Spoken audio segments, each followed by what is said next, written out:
Okay, we're taping again, and you can continue the storytelling. Pasha Enoch leeft nog. Victor Rosenthal leeft nog.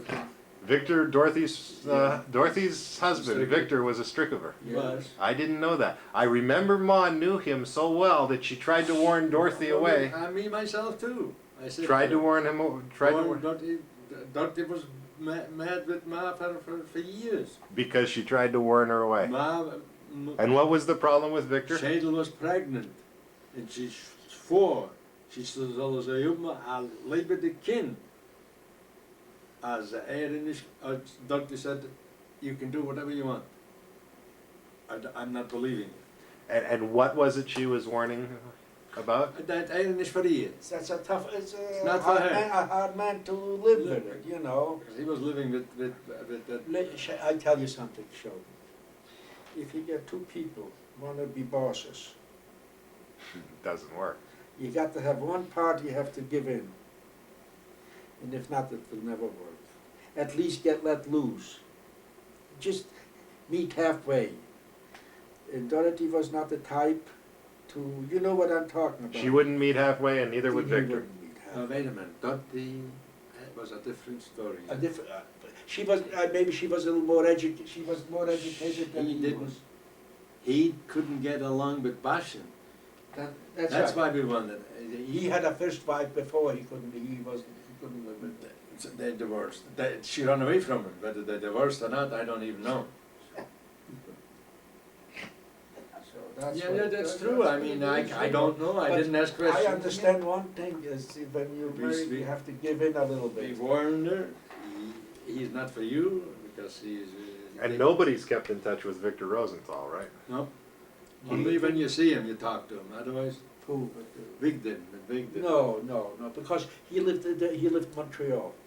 And there were no other Strickovers in Montreal. Moshe Well, Beryl was there. Geers, Moshe Gersh. Beryl was there for years, but the Garber. Nog geweest in Brooklyn geweest, daar snap ik zijn tochter.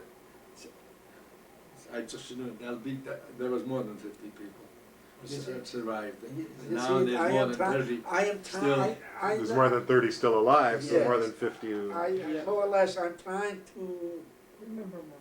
But it's But it's still, hard. even if it was 100, from 2,500, is very, very few. 100, I don't think so. No, 100, I don't think so. Maybe 75. maybe 60. and they scattered to all parts of the world. Well, Did anybody go to South America? Who knows? South America, Not that we know. not that we Because a know. lot of Jews emigrated to South America Yeah, but after the war. we don't We know. don't know. We We don't. never heard from anybody. We don't know. But that we were talking about it, we know more or less. all these people that we talk about, we One knew. time We or the started other, each one other. time or the other, you heard about them or they heard about you, you know. Or they come to a simcha and you just see them. You You know that they're here. They're here. But you don't have contact with them. But if you see Teacher them, Szafran, Strulik, it's something. they're not alive anymore. But yes, Sheldon, even if you saw him after 30, 40 years, it was still like a brother or a sister. After what you had been through and what you had Even as a brother, survived even if you together. didn't see him, it was like brother and sister. Wait a minute, the guy from Australia, when he came in, he left in 48. He came to Hamilton when I had the store in 65 or 66, who knows when, I don't remember. Later. I was here, I talked to him on the telephone. No, I'm just So saying. maybe about 20 years later. At least, about 20 years later. He walks in the store, Dad, you're out of the camera. I can't see what you're showing us. he walks in the store and hides his face, and then he comes up, how much is this? So you get, well, I don't know, Did you know right away, or you didn't? Sure, I knew him, man. You immediately. He tried to trick you He by tried to trick taking you. something off the He shelf. walked in and walked that. I was behind the counter. Did you know he was coming, or he just showed No, up? he never let you know. You want to hear a good one? You want to hear a better one? Last year in Israel, I went up, he was living in he had a room, a little hotel.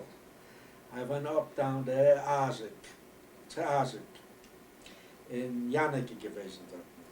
Und sitzt da Another man is there. You know him? Is this the fellow with the shoe store? No, no, no, No. no. And he looked, do you know him? I started looking at it, and you know which face came to front me? I said his Brana, his mother. He looked just like, I didn't catch on, I didn't remember, you know, it was such a surprise. And I say, Bran is he. I couldn't catch the name right away. Bran is just like his mother. I said his mother's name. And then I say, Itcher. But You know, the first thing came to mind was his mother. You can imagine how close he looked now, like the way his mother looked at that time. That's was. Nate, Why do I have a goat? Go ahead, speak up, Shirley. I have the camcorder here with the tape in it. You You could see it if you wanted to see these people he's talking about. I've got the tape with me, No, no, Yeah. no. and if they wanna look inside, you could see the people that you're talking No, about. that's not part. I know, I So know you- everybody but one. Shall, so. you see what I'm But trying to I say? got 4 people I on there. visualized his 4 mother. men. I know him three, And he but looks one I now, know. he looks That's just that like too. Okay, Dad, let's, Nathan, if we could, Nuchem, let's talk about my father's family a little bit. Dad, For his father family, you didn't know very well. no one was so Sunday is all that, but not this. Not as well as my mother, because No, they were no, 3 no, blocks no, away. Here was a more close knit. My father was a gardener. Oh, a tenant, I should say. in English. A tanner of A leather. tenant of leather. And he was for himself. But when Ma took sick, she left father with 8 kids, with 9 kids, without a penny. Okay, we gotta go more, let's try and go more systematically here. Your father's name was, Abram Yankee. and he was born in Strickhoff. in what year?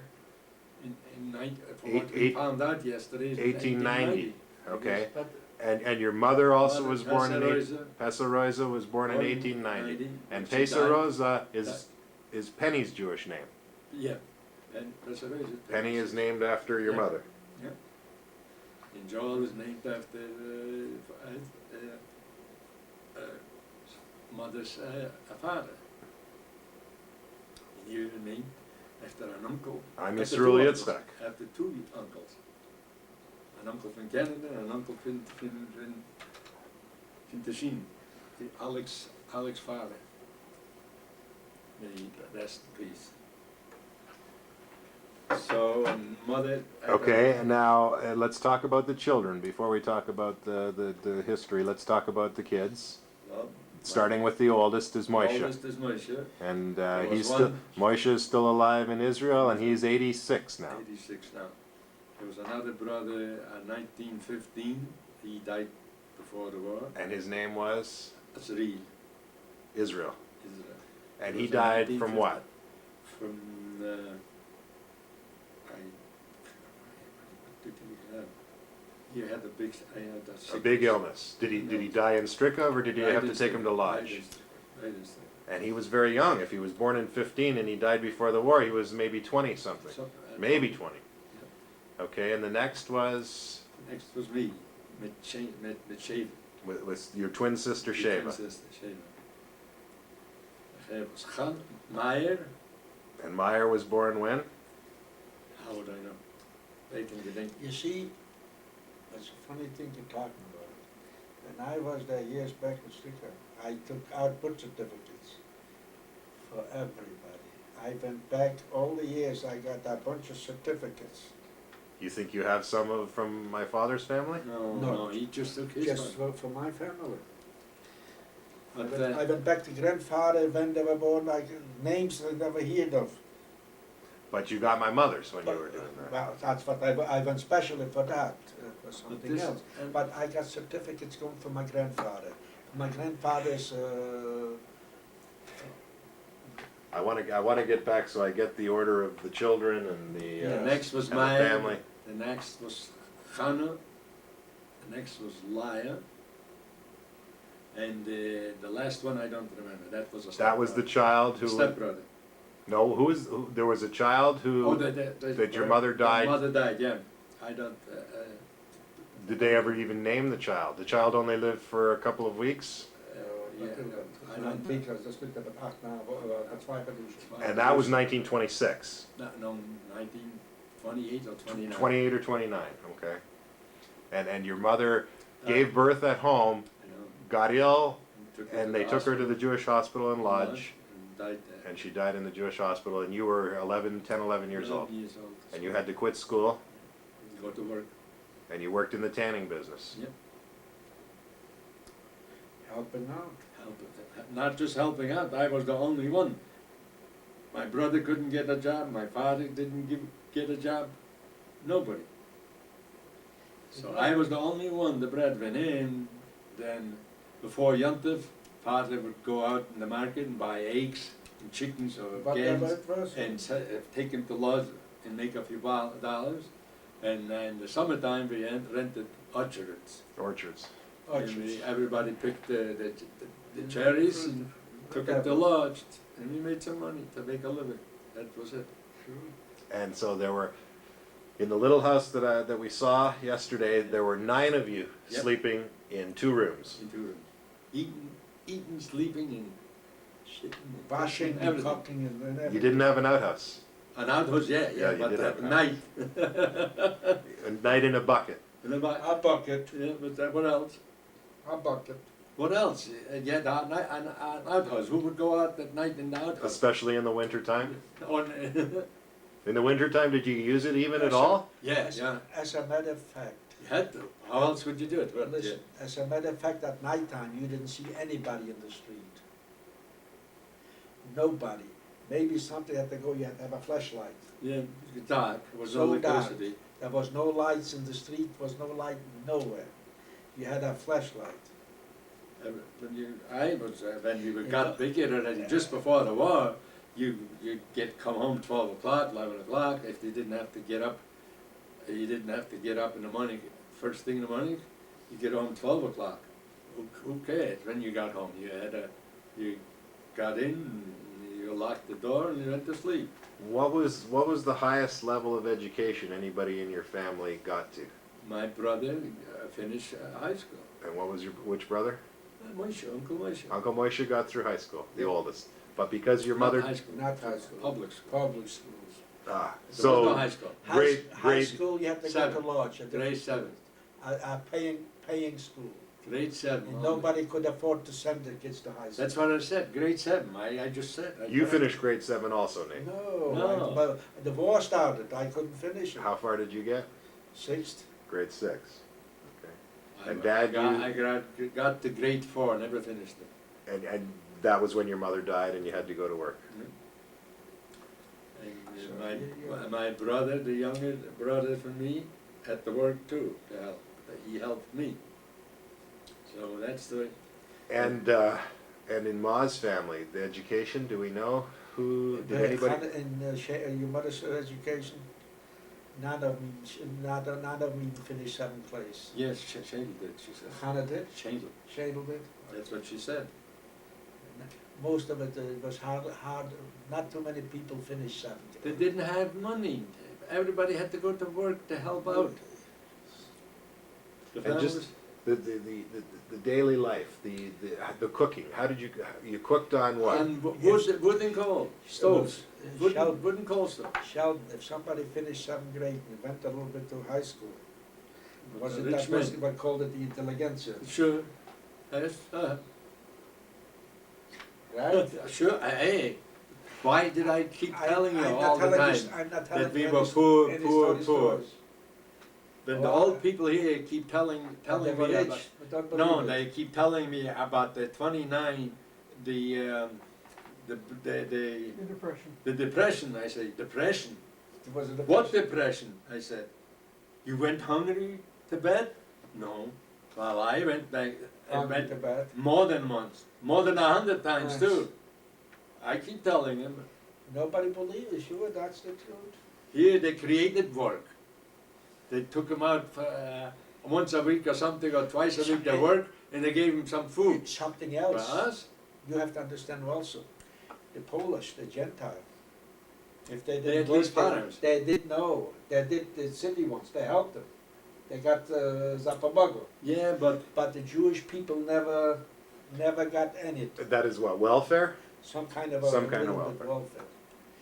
But the Jewish people sometimes they tried. they did give a couple of A few bucks. a few zlotys. Sometimes if there was really Had but to a be lot of real people amount. were ashamed to go and ask for.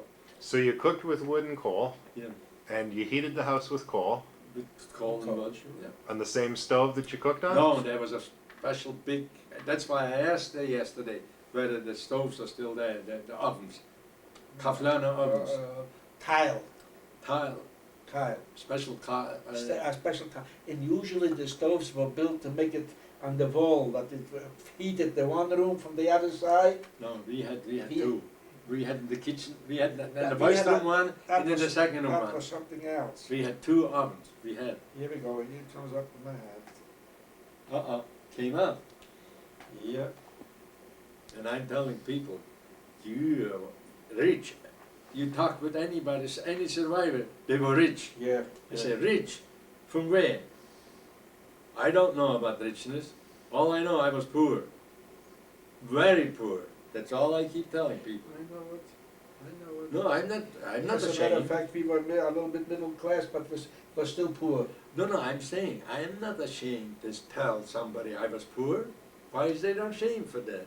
But some people are ashamed. They say they were rich. This is outrageous.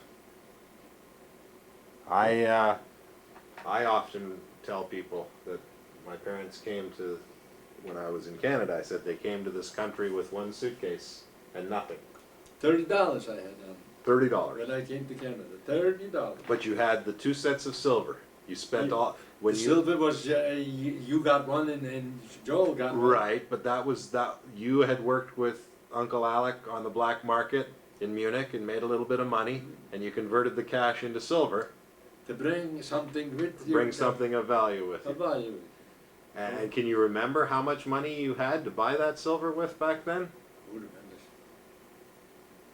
It was a lot of money. It- I didn't buy just that, I bought some, I have to do it, Shirley, you got a little, that's, What? screw. I bought some damasks, some, what else? Nothing too much. Well, they spent, whatever money I had, about $2,000 I think. I don't remember. Everything spent. $30 I had in the pocket when I went. Yeah, I bought a ring. A ring for me, a ring for Ma. For the wedding? No, a diamond ring. Yeah. Ma has got a diamond ring. And you still have your diamond ring. Yeah. So that's all. And Nate, when you went to the United States, what year was it? I came here in 1950. In 50. And you had been where? I was in Hamburg, The whole time after the He was war? in Germany. Germany. And what were you doing to make ends I meet? had a couple of trucks and I had a spediteur. So you were able to accumulate a little bit of money? Came with a little bit of money, yes. Nothing too much. Not too much. I was single. I lived it up. You know, like I was traveling even here, even when I was here. I didn't speak English. I bought a car and I was traveling to Canada. You remember? Yeah, yeah. He came to Canada to see us. I went to New York. I didn't even speak English. I drove to New York. You didn't need to speak to Yeah. speak too much. As long as you could read the sign. Couldn't even read English. But I got the driver's license. Damals sind nicht gewesen, so Schweizer kriegen driver's license wie jetzt. Well, they saw I had a German driver's license. Yeah. So they saw that The guy took me up. I remember, excuse me, I remember I went to driving to get past the test. So he told me to park behind that car. So I parked right, I went in, parked that way. And I didn't understood what he meant. Was to Is go parallel to the front park. and back, Yeah. back it in. So I guess, so I went in the front and back it in, and the first time, and without even going back and forth anymore. That did the trick. All I did when I came, There Not was in a, the train. a gas station on Kenwood Avenue. No, not a gas station, a garage, a repair garage.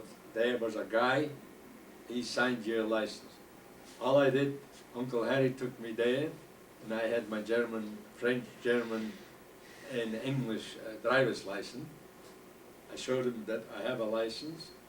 He took me out for 3 blocks with a truck, not with a car yet, with the truck from the store. From the furniture store. Yeah, turn left here, so I stuck out my hand and made a left turn, when it was legally possible. Turn right here, and noch einmal to turn right here. Come on home, signed the license, and that was it. Okay, I'm gonna come back to something else again here. We talked about it already, but I don't have it on the tape.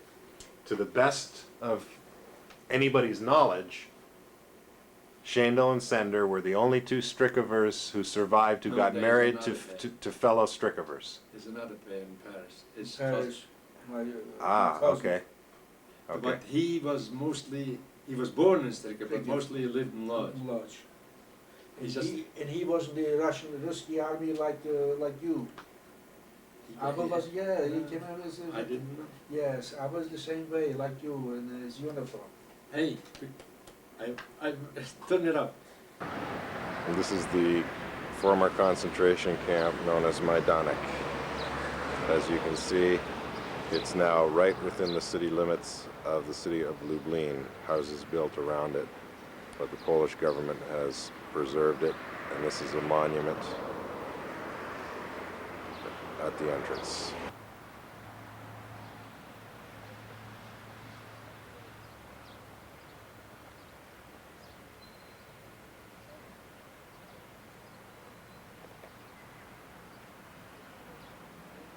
It's a very chilling sight to see.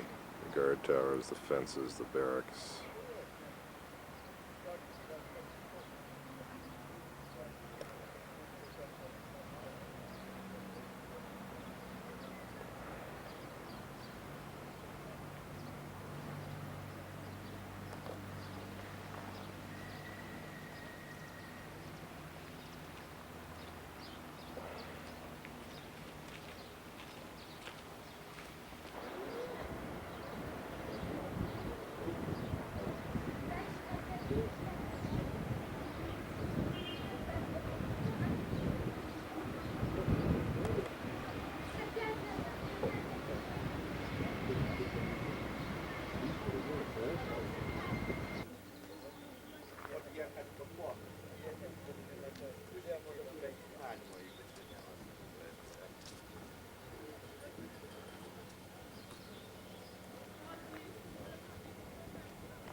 These were the so-called showers, which of course weren't showers, but rather gas chambers.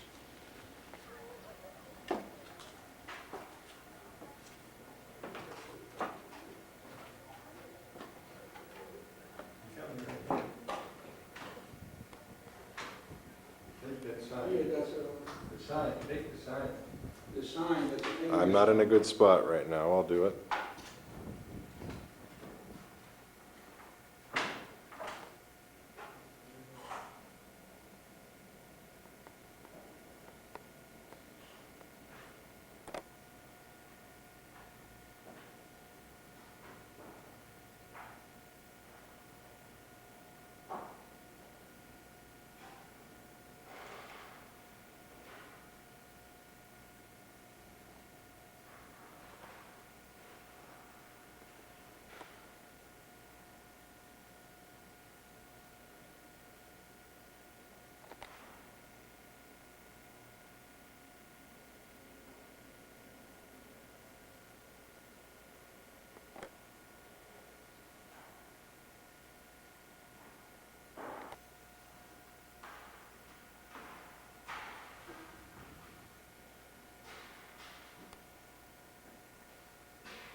When they came, they took the, whatever they have, the magazine from clothes.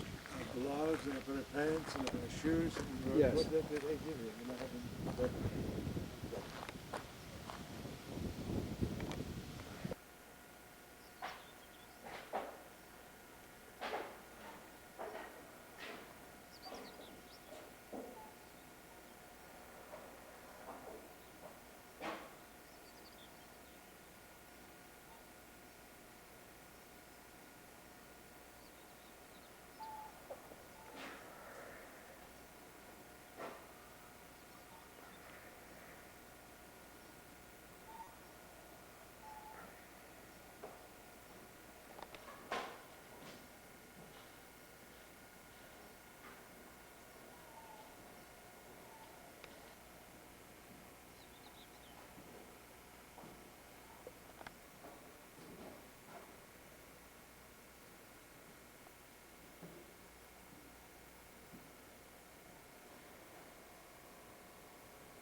This is an entire barracks full of shoes, piled as far and as high as the eye can see. It's just absolutely incomprehensible.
In addition to the fact that this is barbed wire, it was all electrified. And if you look closely, you can still see the electrical insulators on the posts to prevent the posts from catching fire.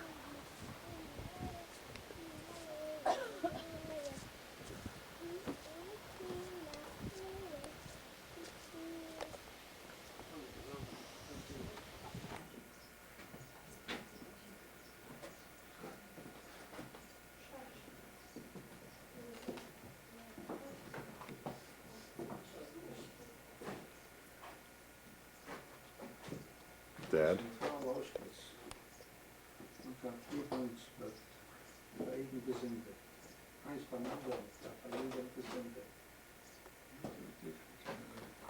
I want you to tell the camera what you just told me about the bunk beds. The bunk beds, yeah, that's what Mother told me. The same thing. Please tell me. But somebody leaked, let's say, in the middle of the night. Somebody leaked and came down to the bottom Person below. person below. She started screaming. So the couple came, took it out, and that was it. Never saw it. The one that wet her bed was gone. Was gone, never saw it again. Took it out, and that was it. There's no sign, of course, this is not that we can see.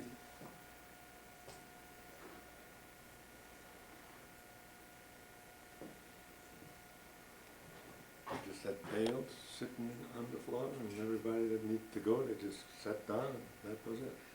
I was in the first camp in 1940. There was nothing underneath, just the plain. You lay with your clothes on, nothing.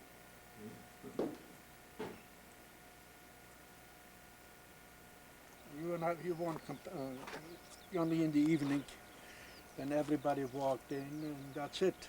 Nobody got out. That's when you were But confined. during the day, you had you could walk wherever you want. Within the fences. Within the fence. Obviously. Within the fence. Do we have any idea how long Ma was in this camp for? Do you know, Dad? No, she never said how long. Nathan? No, Nathan doesn't. I'll tell you, she must have been here, leaving here in 1942 or 43 to Auschwitz, according to the number. 42. Do you remember the number from Schendel? If you would know the number from Schendel, when we are in Auschwitz, we can go in the office, No, but and they will tell me what month. According to the number, she will know what month. That she was transferred to Auschwitz. She arrived down there in But Auschwitz. we didn't take it, so. For instance, with my number in Auschwitz, they can tell me exactly what day I came. Sure, because they have the books, everything is that's why I said, if they wouldn't have been so crazy, keeping records of everything, we wouldn't have nothing. Those that are refusing that there was anything would have a heyday. That's right. All I know, when he came to Germany, they put him in jail. He was in some country, Denmark, I think, that extradited him from Denmark. We're discussing Ernst Zundel, the Holocaust denier who wants the world to think that none of this ever happened or that it didn't exist, as we walk up towards the crematorium.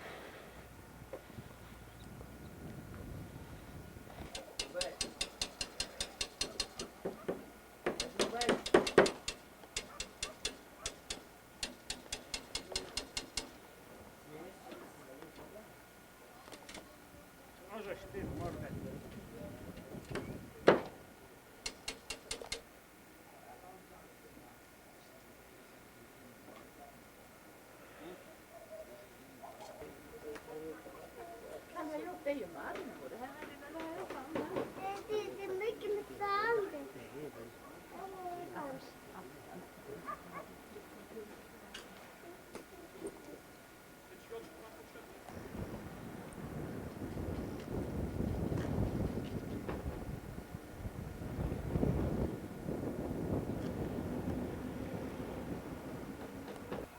This is a monument to 18,400 Jews who were killed here on one day, November the 3rd, 1943,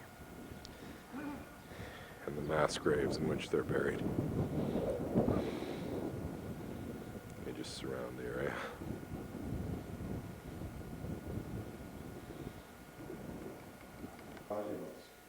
Gold and silver teeth, very extracted.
This is the entrance to the Jewish cemetery in Lodz, Poland, where my grandmother is buried, having died in 1928 or 29, giving birth to a baby, following giving birth to a baby from complications of childbirth.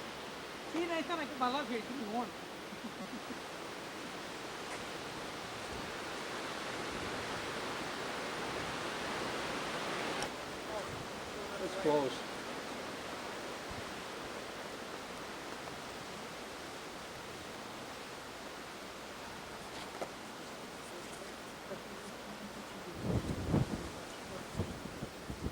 It appears as though this cemetery was established in 1892, it looks like.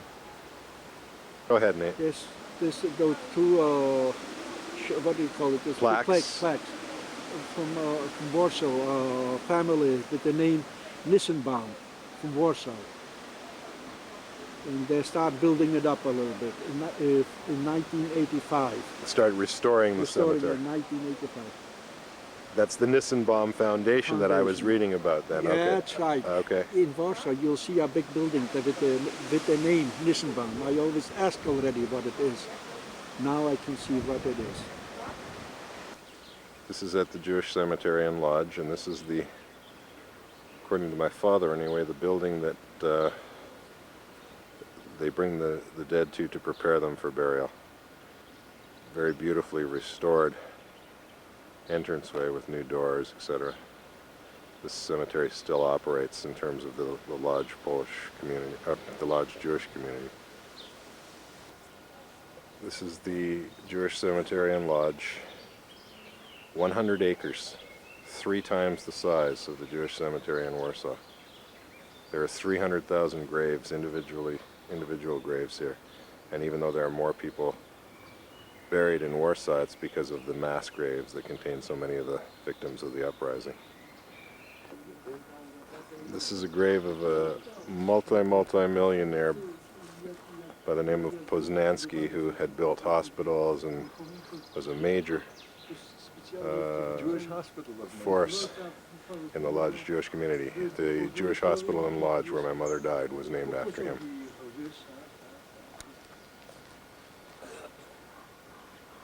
Correction, the Jewish hospital in Lodz where my grandmother, my father's mother, died, was named for Poznański. This cemetery reminds one of walking back through a ruin in ancient Rome or Greece or something like that, where you're walking back through time, and there's only the shreds to piece together to try to understand what happened back then. The graves are maintained, or it seems to be a little bit better than they were at the Jewish cemetery in Warsaw. The stones are all standing along this row.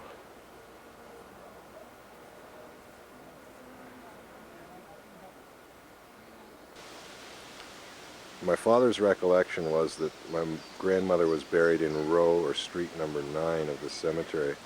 We went and we were looking there, and while looking, the groundskeeper had tried to check the records and looked up and found that we were way off and that wasn't in fact the row number.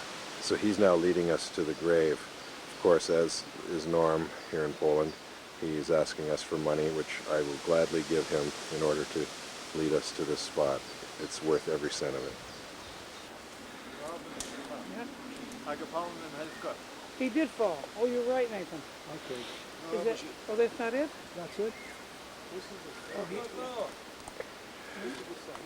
Doczytałem, to jest, widzisz. Yeah.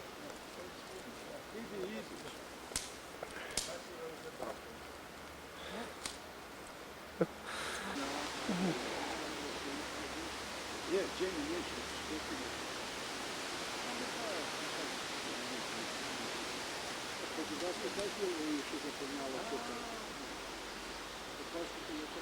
Is it on the Zoom? Where's the Zoom here?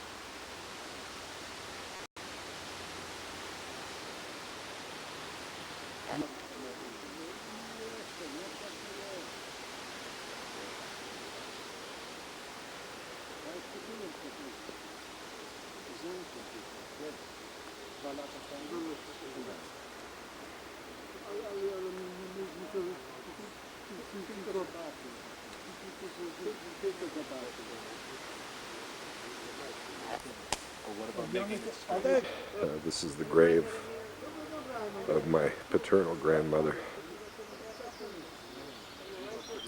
Rosa Balberman, for whom my sister is named.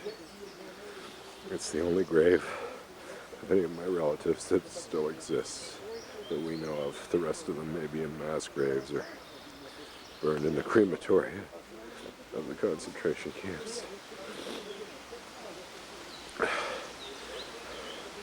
We were making arrangements to have the stone straightened. We're told that you can't clean it or it'll disintegrate, but it can be straightened and cleaned up around the site.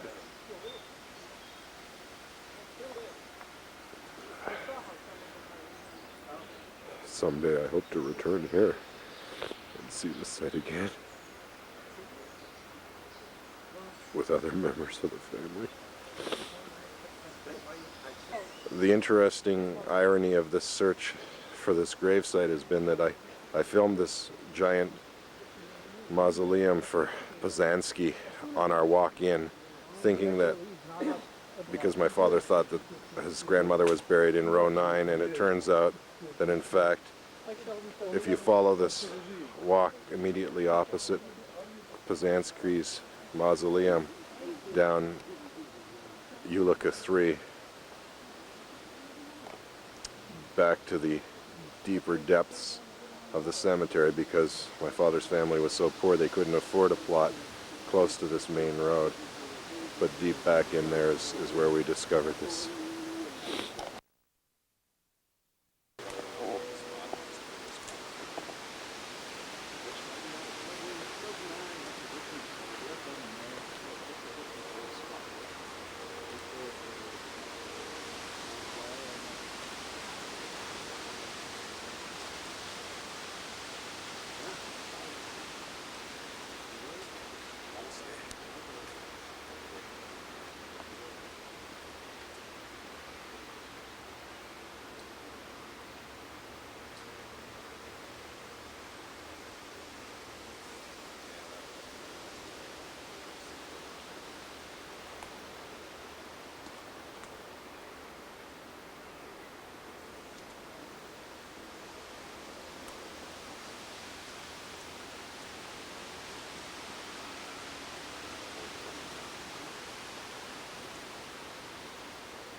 This is the note that the groundskeeper got from the records. Balberman, Pesa Rosa, Ui Jakob. I don't know what Ui was. I guess her father's name was Jakob. She died at age 40. Her date of death was the 2nd of June, 1930, and she's buried in plot number 322.